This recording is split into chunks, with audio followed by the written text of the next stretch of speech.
This was my nightmare when I was a kid.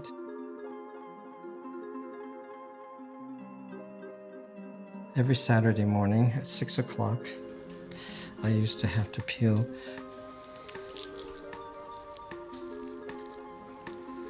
100 kilos of prawns.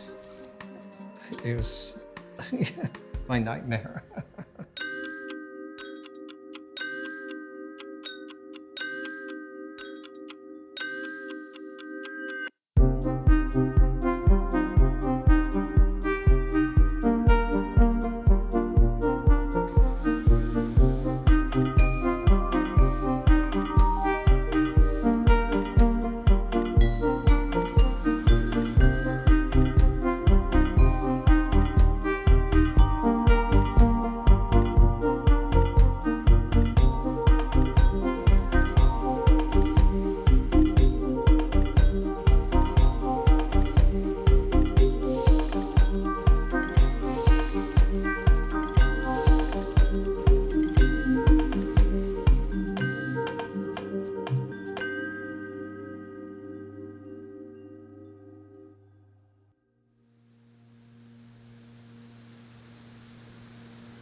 Well, my Auntie Amu was, she was like a tornado in the kitchen. She was like one of these people that gathered people. You go to her kitchen and it always smelled of good food. You know how it is to go into a good kitchen with soup going, something that's simmering.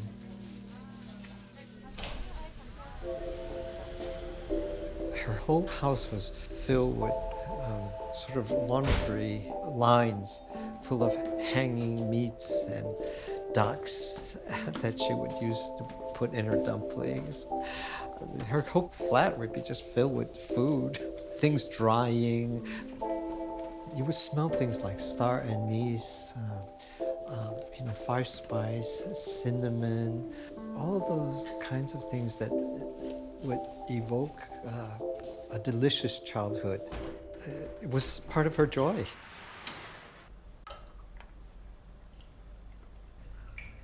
And when she passed away, it was really a milestone in my life because I loved her so much.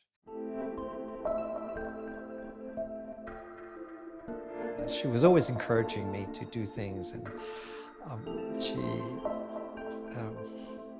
was sort of like a second mother.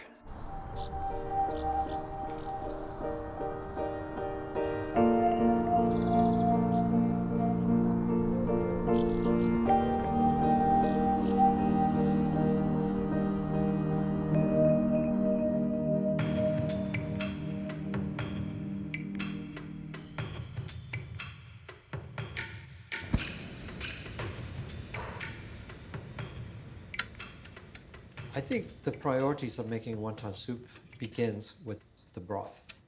You have to have a really good broth that has legs, that are solid. It has to have depth, clarity, but also taste. It has to be substantial. And using things like chicken feet gives the broth even more depth, a certain taste that you feel on your tongue as you're even drinking broth, texture. And a good broth it seems like it's easy to make, but it's not. And it has to be skimmed constantly, watched over lovingly, skimming it and clarifying it until it speaks to you. Now the filling is really interesting.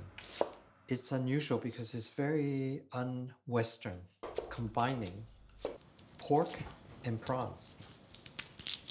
Prawns with the texture slightly firm, the minced pork, and then this is flavored with soy sauce and sesame oil, etc.